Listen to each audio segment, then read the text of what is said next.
Hello people and welcome to the first ever episode of Let's Talk About Boxing with me JP here at JP Boxing. This is my brand new boxing podcast. I put a little short video out the other day to let my loyal subscribers know that this is coming. If you're new to the channel and you like what you see here today, please like and subscribe, because obviously the bigger this gets, the better views I get, the more likes I get, the more subscribers I get, the more I can grow this and turn it into a bigger and better thing. And it won't just be me, a solo boxing fan, sitting here in my living room talking shit about boxing, even though I think the setup actually looks alright considering I'm doing it just inside my house.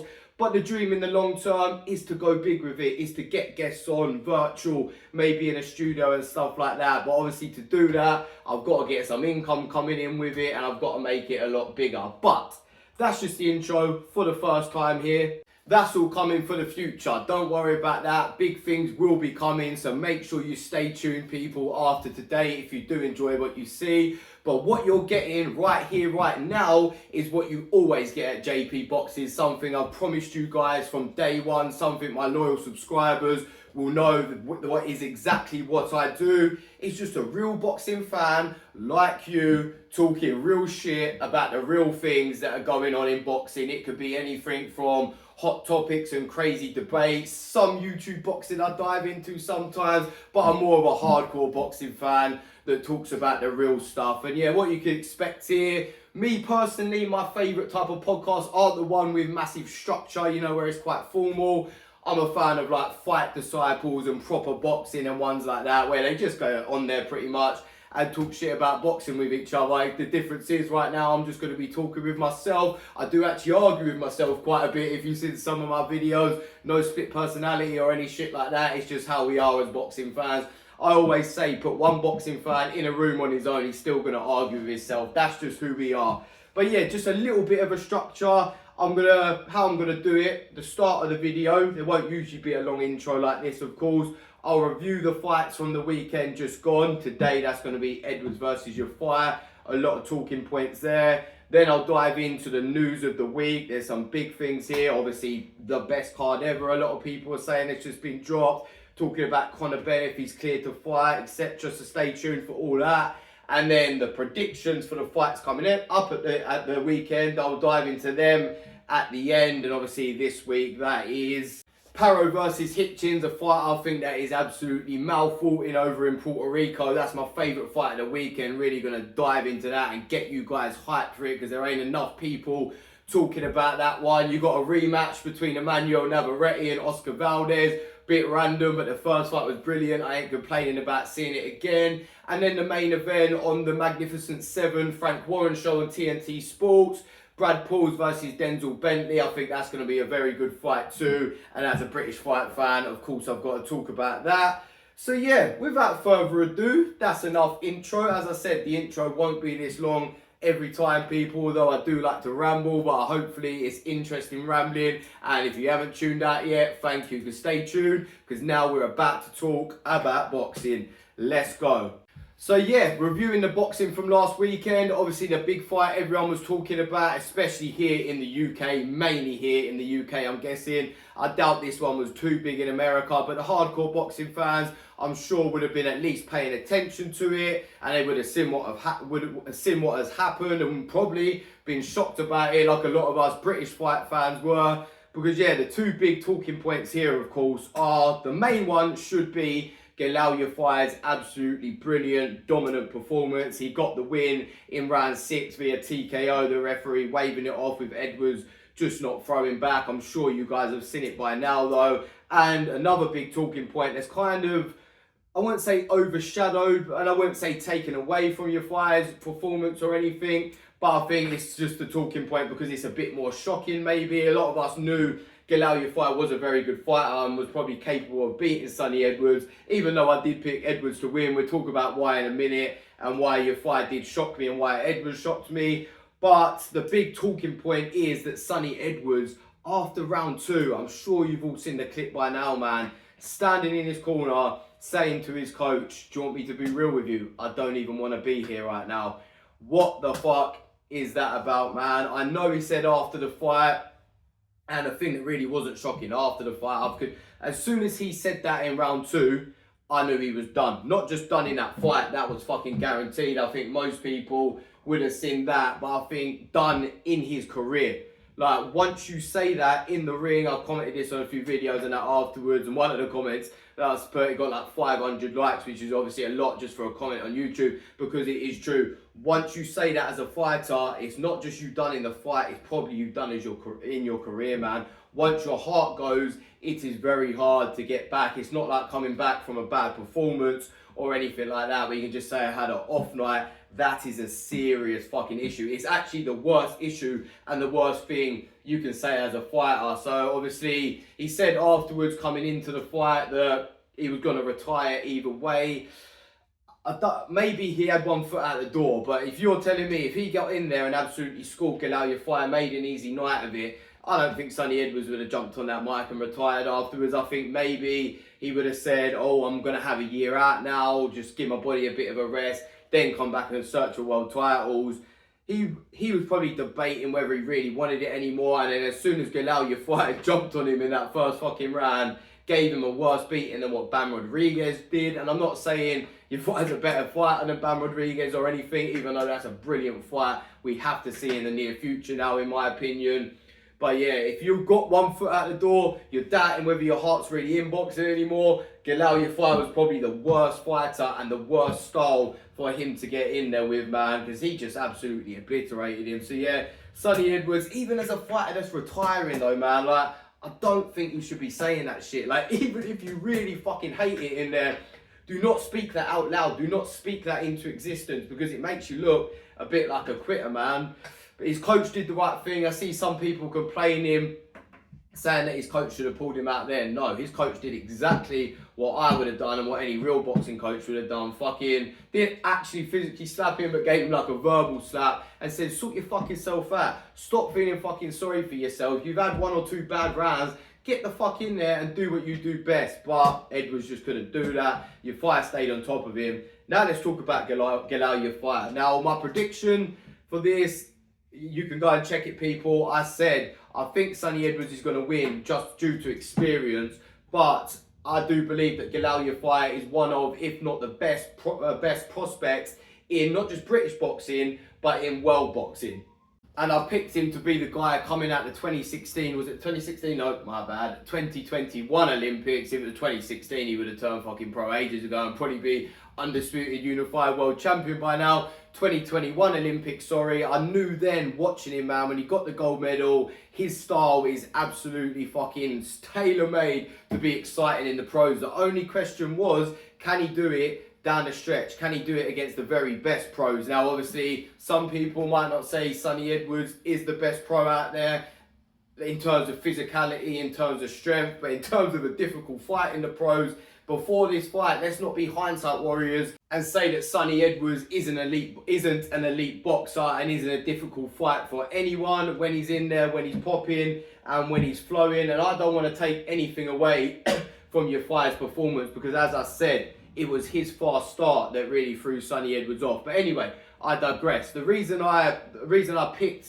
Edwards to win was just due to experience. If you would have asked me before the fight, now it's definitely fucking true and I know it for a fact. But if you would have asked me before the fight who's going to go on to have a better career, even though Edwards is younger and already achieved more than Yafai, I would have said Yafai, trust me, because in the next few years, he's going to go on to be unified and undisputed champion. I knew that about him. I just thought this being his 9th fight is probably a tiny bit early, and Sonny Edwards is a seasoned pro at the age of 28, despite being 3 years younger, as I said, and I thought he'd just be able to really get on his bike and learn from that Bam performance not to plant his feet with a fighter that hits fucking hard. And I thought it'd be vintage Sonny Edwards times by about 10 with how much he's on the back foot running around. And I'll be honest, I underestimated Yafai. Yafai's getting pissed off with people that picked Edwards to win. You see him call out Simon Jordan on TalkSport. Apparently Rob Tebbett at Boxing News, he said, like, you guys wrote me off.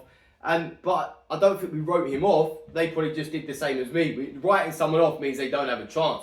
we say they don't have a chance. We all knew that Yafai is a very good fighter, and at his best, he could win this fight. He was very capable of beating Sonny Edwards. We just thought it might be a little bit too early. So yeah, we weren't writing you off, Galal. We just thought maybe it was a bit too early. I don't think anyone writ him off as a fighter, and now he's proved just how good he is. Talking a bit about his performance, what else can I say? It was just pure fucking domination from start to finish. In that southpaw stance, man, he is like an aggressive front foot Lomachenko. The angles are brilliant. The work rate is brilliant. The power for a flyweight is fucking phenomenal. Yeah, man, he's 31 years old, but he's fresh. So, you know, people, they say, oh, flyweights and super flyers, bantams, they're done by the age of 33, 34. Not when you turn pro at like 29. You've only had like 9 fights by the age, I think was he 28 or 29 when he turned pro. He's only had 9 fights at the age of 31. No real tough fights at all. Hasn't really been hit back much. He looks super fresh. He looks younger than 31. He fights like he's younger than 31. So yeah, I think he's still at least got another 4 or 5 years at the very top, at the peak of his condition. Up next, like I said, that BAM fight has to be what Eddie moves in towards in a year, maybe 18 months time. I think that's fucking huge. But in those next 18 months, let's say 18 months so he can do what I think he should do next. Fight Kenshiro Taraji. This was a WBC interim title fight. Basically means an eliminator for the WBC flyweight world champion, which is a guy called Kenshiro Taraji, who, from looking at him, is good, is world level, is solid. It'll be a good test for your fight. Probably be a harder night than what Sonny Edwards gave him, but I think that should be the fight they make next. And if that is the fight that they make next, your fight becomes world champion in his next fight. And then the 2 other world champions are actually worse than Taraji, in my opinion. Just fight them one after another. Get that all done in 2025. 2 champions, 3 champions. I think one of them might be vacant. I'm not sure. I had to do my research on the flyweight champions. It's not that I ain't into the lighter boxing. It's just not all of them are big stars. But anyway, even if it's Taraji and then 3 other belts, try and get that all done in a year to 18 months. So then you can go up to super flyer as the undisputed champion and have a massive, massive factor going into Ban Rodriguez. You're going in as the undisputed champ. He's one of the best fighters in the world, pound for pound.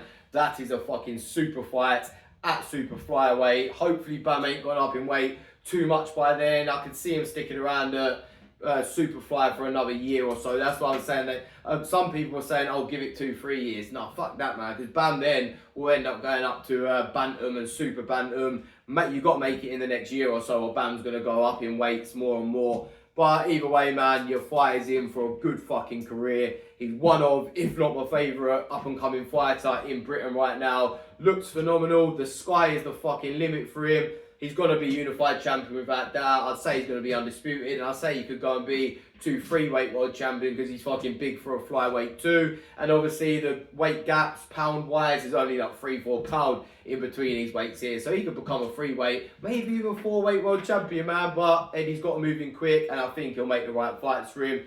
Eddie's passionate. He likes the Yafai family. He's worked with the other brothers. He's also passionate about bringing eyes to the lighter weights. He's done it all the time with the likes of Sonny Edwards, with Bam Rodriguez, with Gonzalez, Estrada, making a rematch and the fights between them and that. So yeah, the sky is the limit for Galal Yafai. Sonny Edwards is at rock bottom right now when it comes to being a boxer.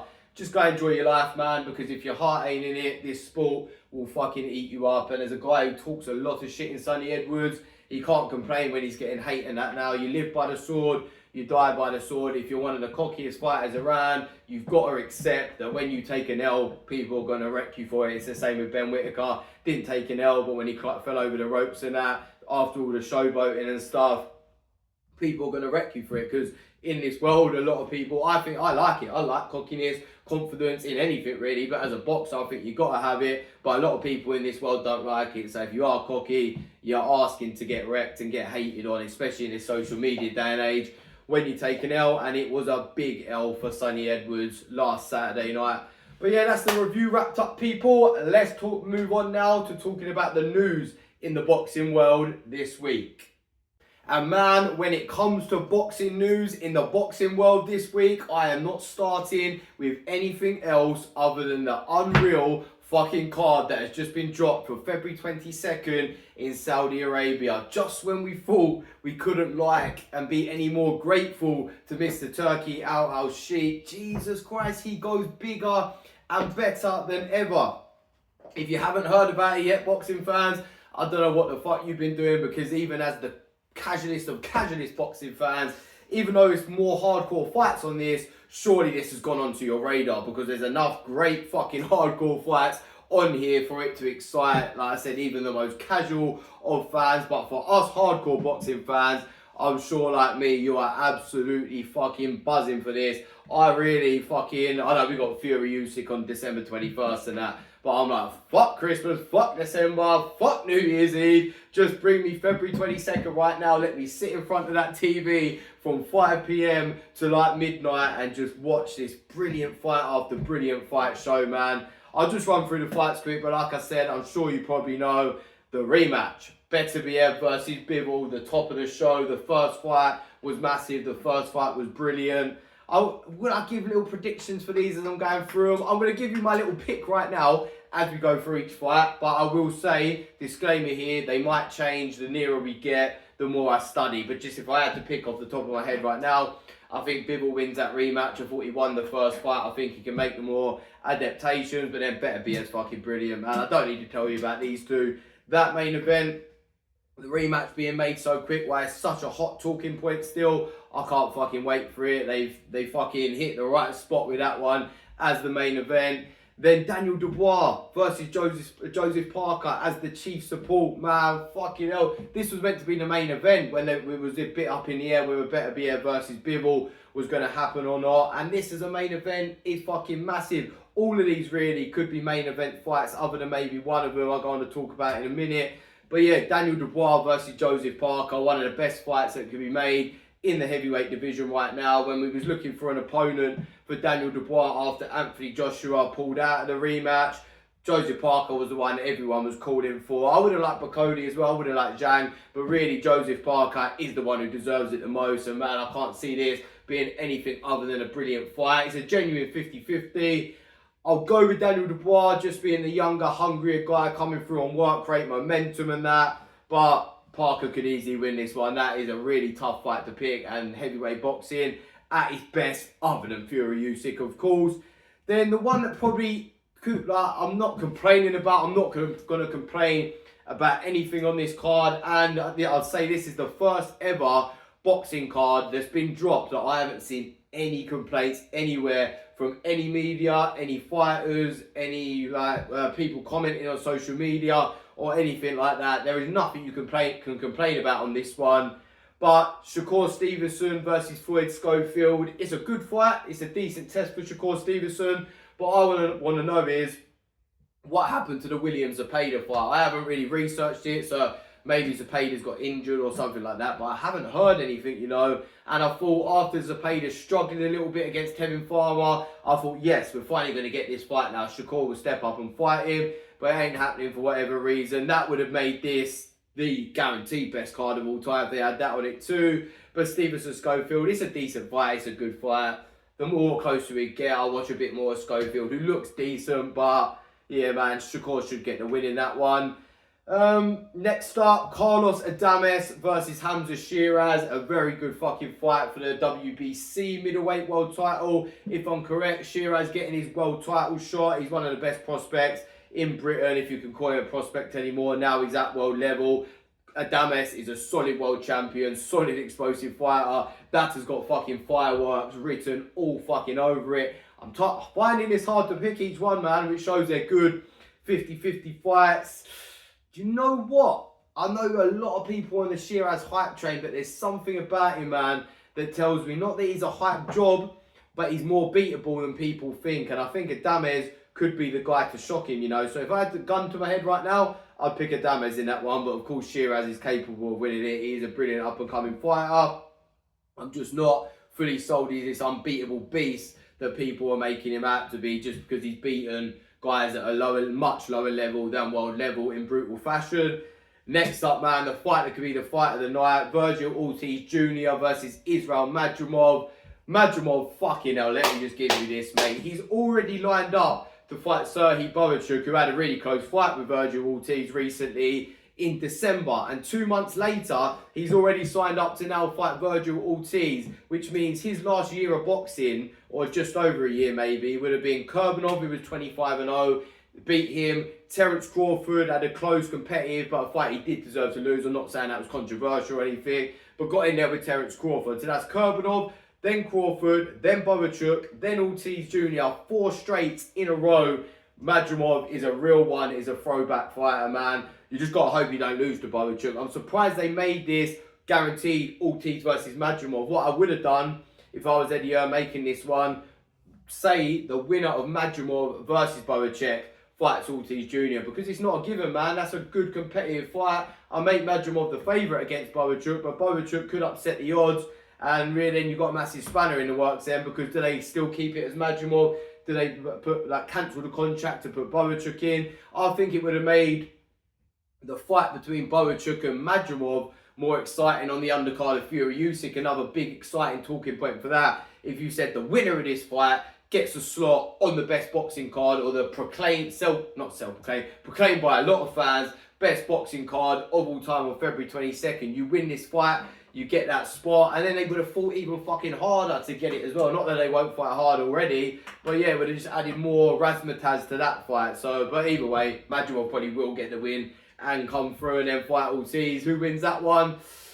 Gotta go Ortiz Jr. I don't know actually, because he's not been spectacular of recent times. Madrimov is a world-class fighter. That's fucking 50-50 all over it, man. I don't know. Top of my head right now, I'm going to go Madrimov, actually, you know. I think he could be a bit awkward and box a bit better than Vergil Ortiz. Ortiz, good, solid pressure fighter. I think Madrimov can get on his bike and move around the target and that a bit more. So, do you know what? I'll go with Madrimov in that one right now. Then, it just keeps going. Bigger and bigger fights, better and better fights.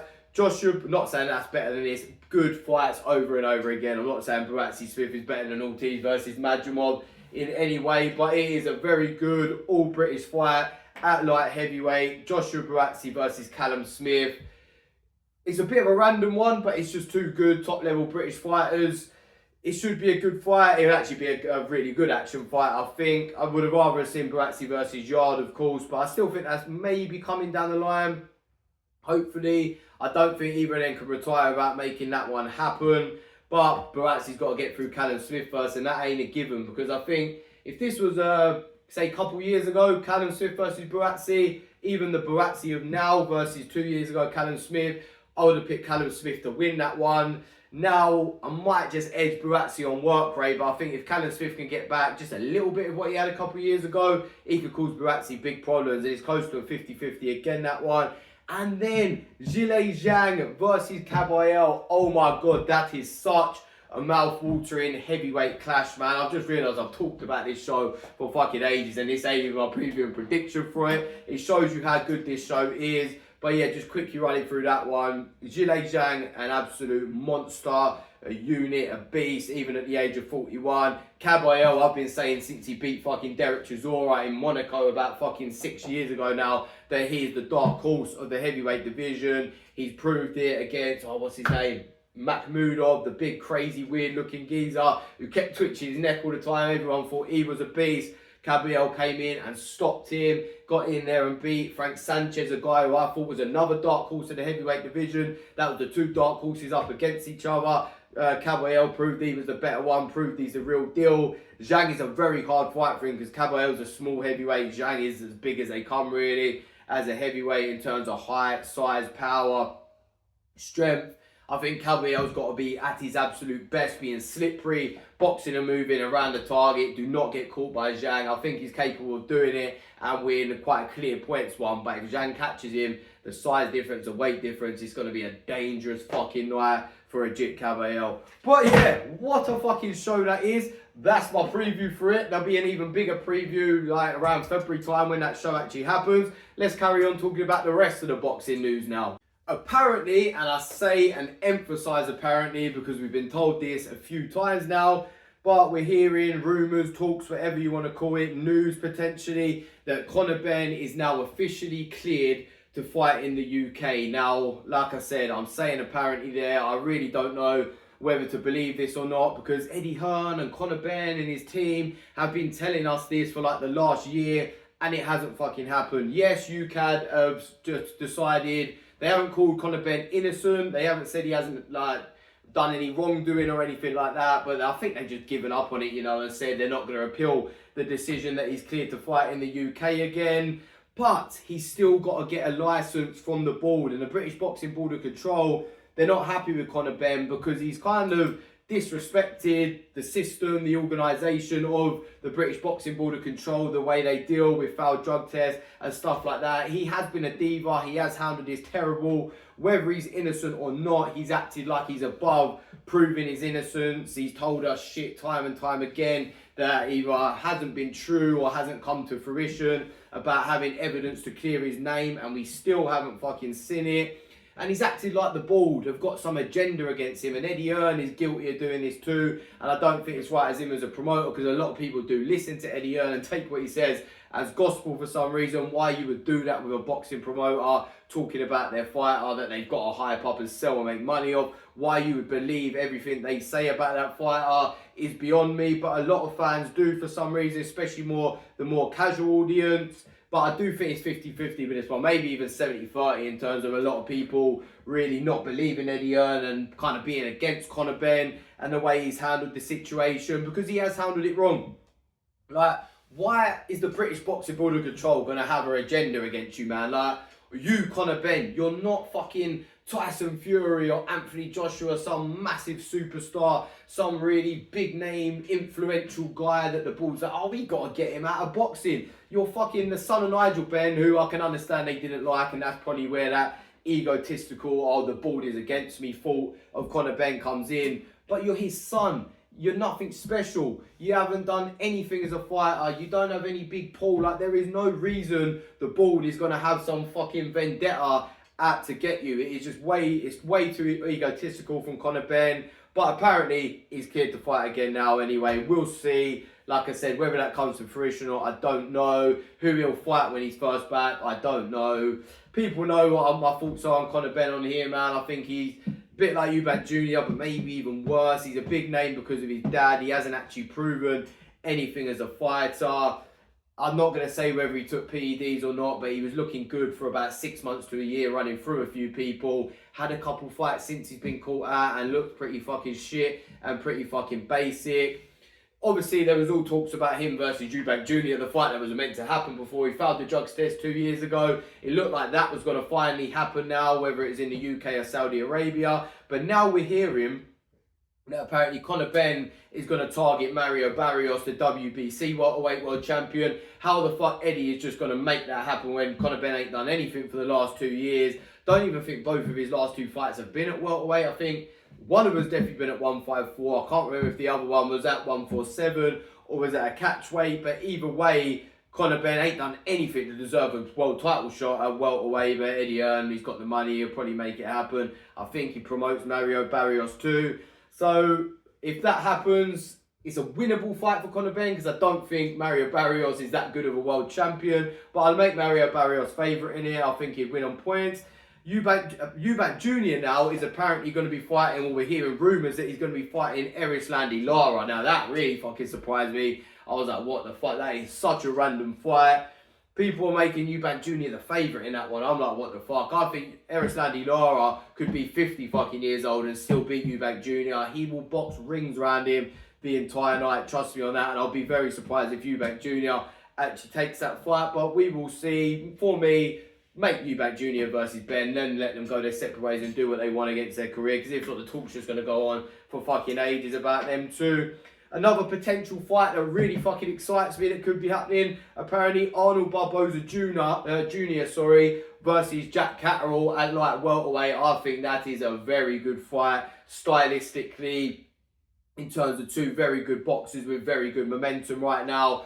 If that gets made, I'll be real fucking excited for that one. Both of them deserve a world title shot without that. So yeah, make that happen. That's a brilliant fight. And I think it's Eddie Hearn versus Oscar De La Hoya too, innit? So that'll be a real interesting rivalry there too. We know how much them two hate each other right now. Stay tuned, because I've got a funny story about them two coming up later in the video. Over at Boxer on Sky Sports, it's been announced that Adam Azim is going to be fighting Sergey Lipinets in February. I think it's the 1st of February. Good fight, good test, good little step up for Adam Azim. Sergey Lipinets was world level a couple years ago, most recently being famous for being stopped and battered by Jaron Ennis. I think that was actually a couple years ago now. Recently he's got a win over Robbie Davies Jr, Sergey Lipinets, but I don't think he's world level anymore. I think it's a perfect little step up for Adam Azim to look really good. Sergey Lipinets is tailor-made for him. A bit like stiff, awkward coming forward, a bit rugged, but Adam Azim could just box rings around him. Be well too fresh for him. I think Lipinets is 35 years old now and a few years past it. And apparently they're on the undercard, which is really exciting on that show. They're trying to make Vidal Riley versus Isaac Chamberlain finally. Again, I'm not going to believe it till it happens with that one because there's been so much talk and bullshit around it. Just get the fight made, then announce it. Don't keep telling us this fight's going to be made like Adam Azim versus Harlan Eubank and shit like that, and then it don't end up happening. Boxers are very guilty of that. Make the fucking fight, then announce it. Don't get our mouths watering and then take it away from us. That's why you get so much hate as a promoter, Ben Shalom. He needs to learn to stop doing that. Another talking point I've got here, these are more talking points coming up than actual news. Actually, there's a couple more news stories there, but one of the big talking points, and news actually, Jaron Ennis deciding not to fight Virgil Ortiz after it looked like they were going to be lined up to fight. And if that was going to be Jaron Ennis versus Ortiz on this February 22nd show, fuck me, that would have been phenomenal. I've been wanting to see this fight for like 5 fucking years now, even when they were, maybe not 5 years, but like 3 or so years when they were first really coming up as the best prospects around, not just in America, but in the world.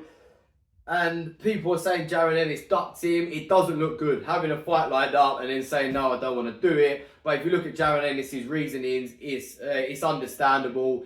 He said he wanted this fight at 147, which is where he has the world title. But then and apparently they've offered it at 153, and he said, no, I'm a welterweight, I want it here. But what I'm going to say to him, did he actually think coming into negotiations that Ortiz was going to come down to 147? We all know Ortiz got ill trying to make the weight, getting down to 147. There was no way he was going to come down there. And Ennis trying to make him come down there is obviously kind of a bit like weight bullying, because Ortiz literally got a physical illness from being so desperately malnourished and that, struggling to make that weight. So there was no chance of that. Ennis should have known that before he said, yeah, I'll fight him. Should have got the weight confirmed first, because it's made him look bad now.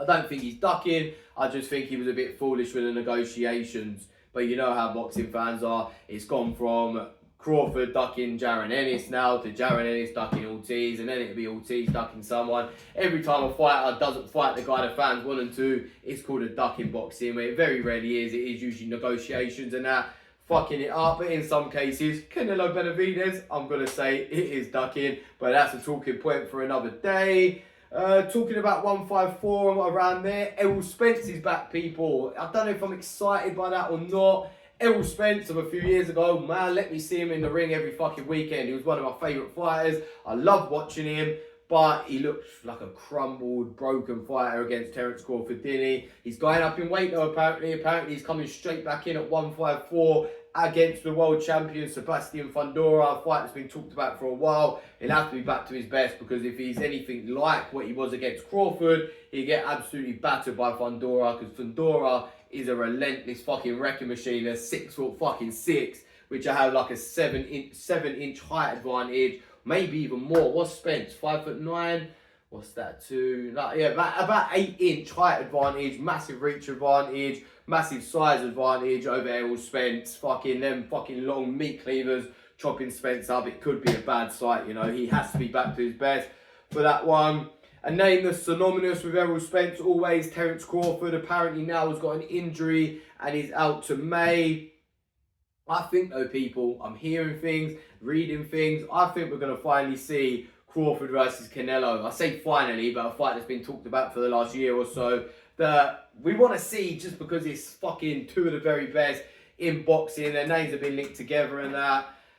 And Canelo, despite saying before that he don't think he gets much from it, he gets a massive financial gain. He hasn't got any other opponents lined up. I think weight-wise, it's a massive jump, and I do think you've got to make Canelo the favourite. But if anybody can overcome that, it's Terence Crawford. I'd like to see him, if he's going to fight again, either Jaron Ennis or Canelo, then retire, man, because I think they're the only two things that add to his legacy now. But I think Canelo is obviously the golden ticket money-wise. You beat Canelo up at super middleweight or a catchweight or whatever, you go down as one of the greatest fighters of all time if you ain't considered that already. So yeah, that's all the serious news done, people. Got a few fucking funny random stories. I'll chuck a couple random funny ones in there each week, and they are fucking random funny ones this week. First up, we've got a fucking random one. Oscar De La Hoya trying to get rumours circulating again, because this rumour did come around a couple years ago. Maybe it was him doing it from behind the scenes in the dark shadows then. Now he's turned into just a bit of a fucking online troll as well as a promoter. In Oscar De La Hoya, and he's constantly going at Eddie Hearn, trying to troll him. His latest thing, but I don't see why he's trying to do this thing as a trolling. He's basically come out and told the world that he's heard from good sources, basically come out and told everyone it is the factual truth that Eddie Hearn is, let's say, romanticising his female fighter, Skye Nicolson. Now, as I just said there, I don't see how this is a trolling though, if I'm honest, because if this was true, which I doubt it is to be honest, I think if something like this was going on, you would hear about it from someone close to him, snaking him or something like that. Stuff like this always comes out. It's just people jumping into rumours. Eddie Hearn's got a good looking fighter. I bet he wishes he could get with her. A lot of the people that are saying that are probably people that do wish they could get with her. And Oscar De La Hoya, as I said, I don't see why he thinks this is a trolling, because Skye Nicolson is a very good looking girl, a fucking brilliant boxer, on top of the world champion in her mid to late 20s. Eddie Hearn would be fucking winning at life more than fucking money wise and boxing promoter wise if he was with her. And if you look at who Oscar De La Hoya is with, I'm not here to body shame or anything like that, but we all know what she looks like with her plastic surgery. She's got to be like in her 40s, looks a bit like a fucking alien. So Oscar De La Hoya slagging Eddie Hearn off for getting with Skye Nicolson when his wife's looking like that. I really don't get it, man. I don't see why he thinks that is a trolling. Maybe he's trying to make it look like Eddie Hearn is a bit dodgy with his business deals. He's like trying to like hint that there's a abuse of power or something like that there. Eddie Hearn ain't that type of guy, man. He's a bit slippery. He's a bit of a liar. He's got the gift of the gab. He does what a boxing promoter does do, what Oscar De La Hoya does himself, tells lies to promote his fighters and stuff. But I don't think Eddie Hearn is someone who would ever do some dodgy shit with women or abusing his power or anything like that. This ain't a Greg Wallace situation or any shit like that, you know. So yeah, it's just Oscar De La Hoya trying to throw shade again. But with this one, it ain't really hitting De La Hoya, because if that was true, as I said, Eddie Hearn is fucking with a good looking girl there and you're with that. What's funny about that, man? And then finally, in the news/topic section, another funny one here, another fucking random one. You'll definitely agree if you've watched it. The promo for the rematch between Alexander Usyk and Tyson Fury. Oh my fucking god. That is comedy fucking gold, man. It is the best promo I've ever seen. I said about the boxing card in Saudi on February 22nd, there's no complaints about that, when usually there's always complaints about boxing cards.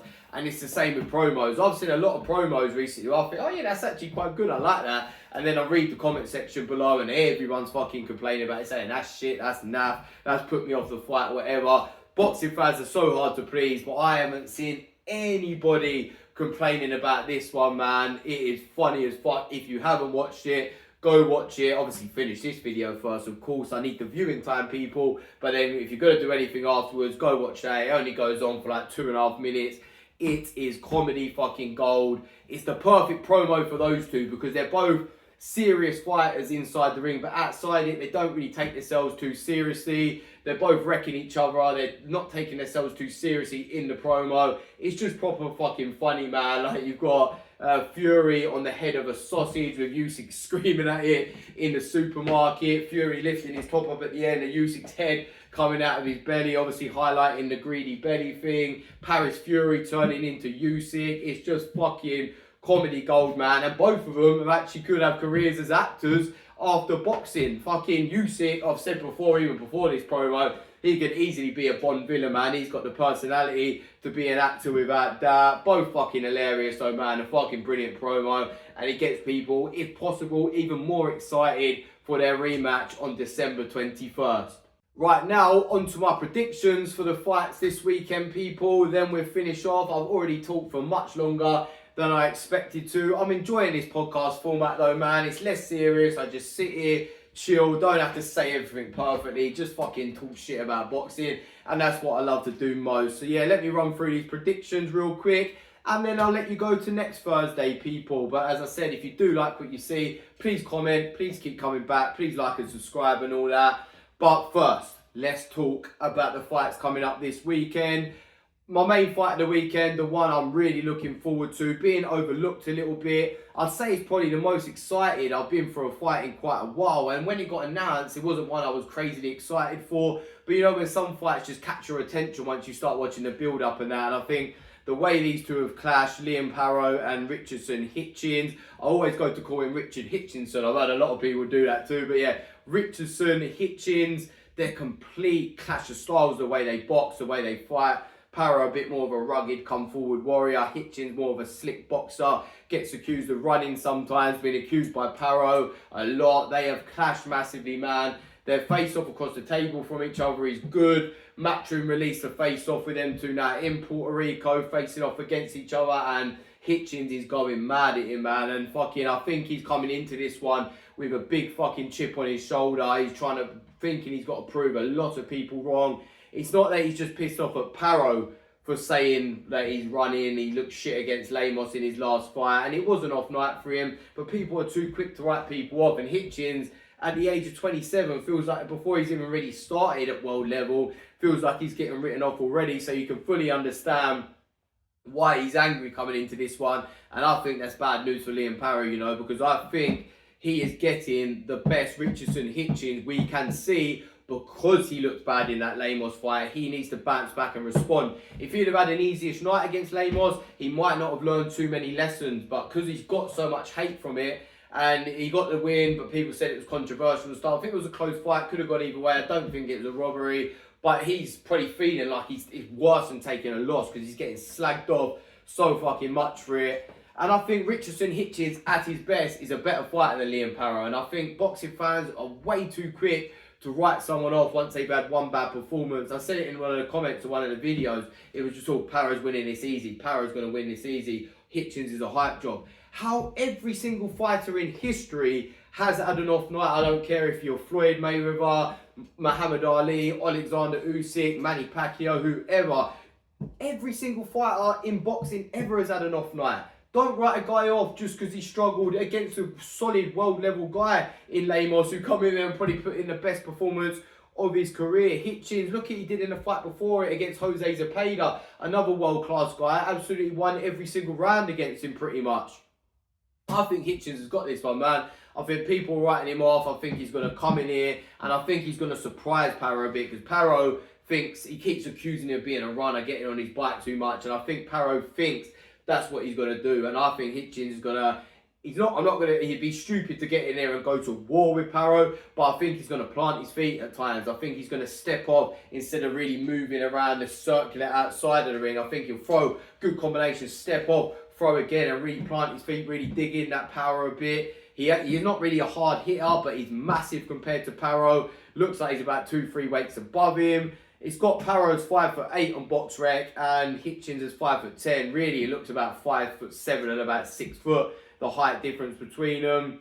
Liam Paro, you know about him. Beat Montana Love. Obviously upset the odds in Puerto Rico where this fight is. Upset it that massively that I think they expected this to be Matias versus Hitchins. So they just kept the fight in Puerto Rico. Probably already booked the venue or whatever. Paro, the fans obviously love him now though. Went to war with one of their best fighters over there.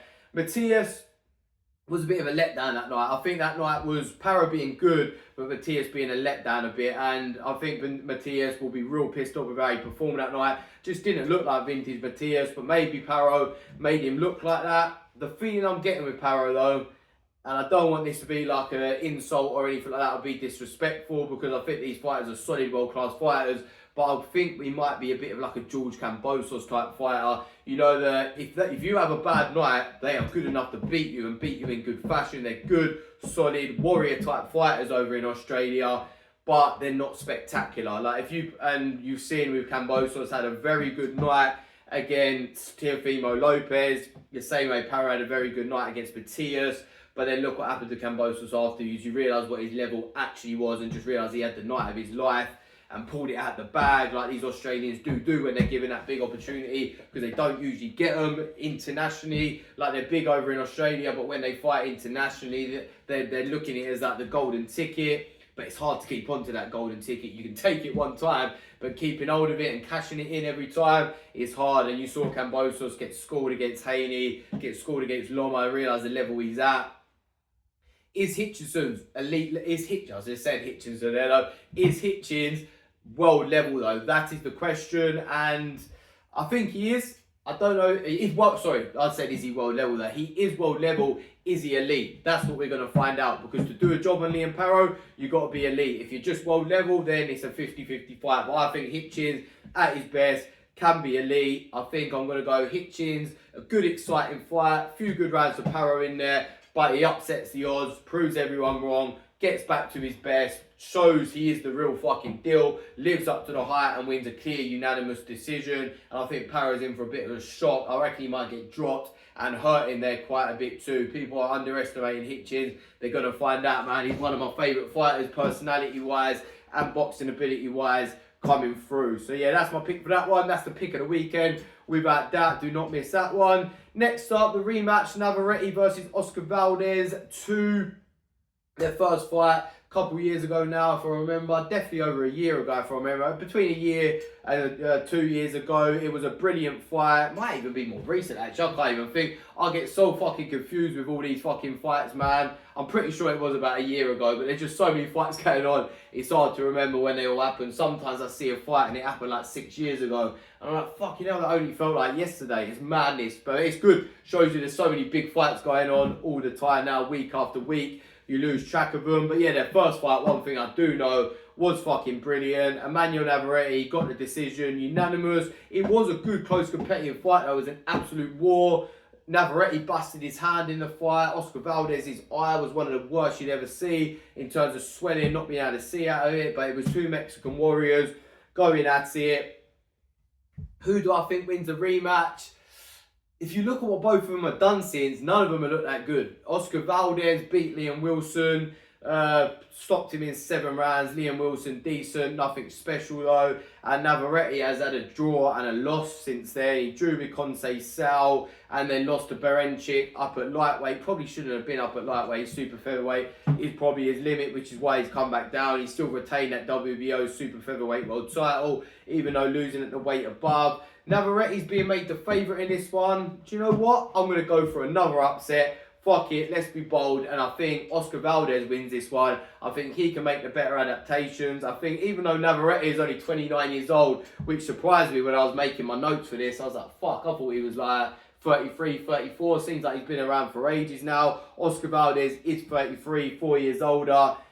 But I think Navarrete's got just as many, if not more, miles on the clock. Valdez has a lot of miles on the clock too. They both slowed down, and with them both slowing down and it becoming a slower paced fight, the better boxer should come out on top. And I think Usyk-Valdez wins this one. Unanimous decision, lands a lot of big shots down the stretch. Boxes smart, picks Navarrete off. 2 upsets in a row. I'm going to go for an upset with a third one. Stay tuned. I don't actually know if you can pick an upset in this third fight though. Brad Pauls versus Pauls-Bentley. It's as 50-50 as they come, man. I was going to say British level there, but it ain't. It's 2 British fighters, but fighting above British level, really. It's for the British middleweight title, though, but also for the EBU European middleweight title. And there's a WBO international title, a sort of trinket on there that's going to move them up the WBO rankings. And arguably, even though it's brilliant to win the British title, it's brilliant to win the European title, the most probably worthy thing that these guys want to win on there, the most valuable thing to them, is that WBO ranking. I think Pauls-Bentley is number 2 with the WBO. And I don't know if Brad Pauls is in there, but the way people are talking is that the winner of this fight is going to be in line for a world title shot soon. And both of these guys, even though Bentley's fought for a world title before, he knew that was a golden ticket then. It was a lucky opportunity, and both of these guys will feel to fight for a world title at middleweight at this stage of their career. With the middleweight scene being wide open, that is a fucking brilliant opportunity for both of them, man, because I think they're above British level, but I don't think either of them are world level. But you never know. We talk about people, like I said, Liam Paro and Kambosos, even though they are better than Denzel Bentley and Brad Pauls, but you get that opportunity, the right opponent, the right night, become world champion. That's your legacy-defining fight. The legacy-defining fight for your career there. That's how you can retire saying you're a world champion. For these two guys, that's the ultimate dream, man. So yeah, there's a lot on the line in this one. And I do not know which way it's going. Even before I jumped on to do this and predict it, like even after I've studied and stuff like that, still don't know what I'm going for this one. Let's just talk and see where I end up. I can see it going one of two ways. Might even go one way for half the fight and then go the other way for half a fight. But I think Brad Pauls, he's got to turn it into a fucking scrap. I don't think he's the best boxer stylistically, slick-wise. Got good, neat, technical, basic boxing. But he's tough. He's rugged. He works you down the stretch. He stopped Nathan Heaney, a very tough guy, made him quit and not get up when he really could have, in my opinion. And that shocked me with Nathan Heaney, because I always thought he was a British fucking warrior. But Brad Pauls beat him to a pulp. It was a close fight, but beat him to a pulp. Knocked him down twice and then stopped him in that last round. That shows you the type of dog that Brad Pauls is, to do that to a tough guy who really fucking wanted it in Nathan Heaney. And in any other fight, you would have called Nathan Heaney the warrior.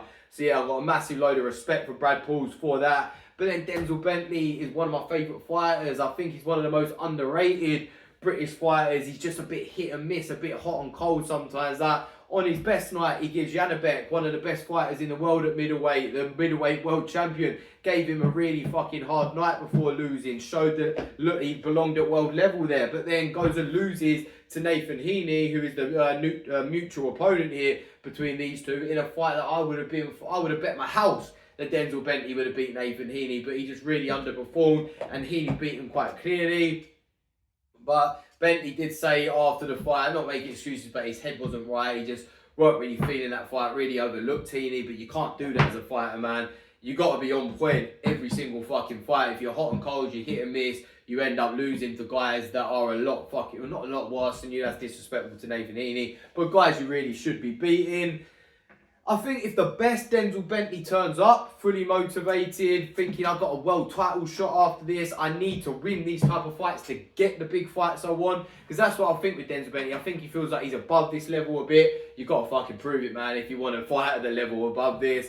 I think if the best Denzel Bentley turns up, and he's on point, he's super sharp, boxing and moving, I think he can beat Brad Pauls and beat him quite clearly. And I'm going to be positive and hopeful, because I do like Denzel Bentley as a fighter, personality-wise too. I think his losses to Felix Cash don't do him justice. He's a lot better than that. The Janabek does do him justice. He showed he's really good in that loss despite losing. And then Nathan Heaney really doesn't do it justice to how good he is. I think Denzel Bentley at his best is better than Brad Pauls at his best. But then Brad Pauls is fucking fully motivated, a real one that knows he's got a golden opportunity here, and he will give it everything he's got. One thing I can guarantee with Brad Pauls that I can't guarantee with Denzel Bentley is that the best Brad Pauls will turn up and give it fucking everything and won't lose focus or anything like that. So he's more than capable of winning. Maybe even a late stoppage in there for Brad Pauls. That's my outside pick. I think it's very likely. Worth a bet on that one. Brad Pauls in the last 4 rounds or so.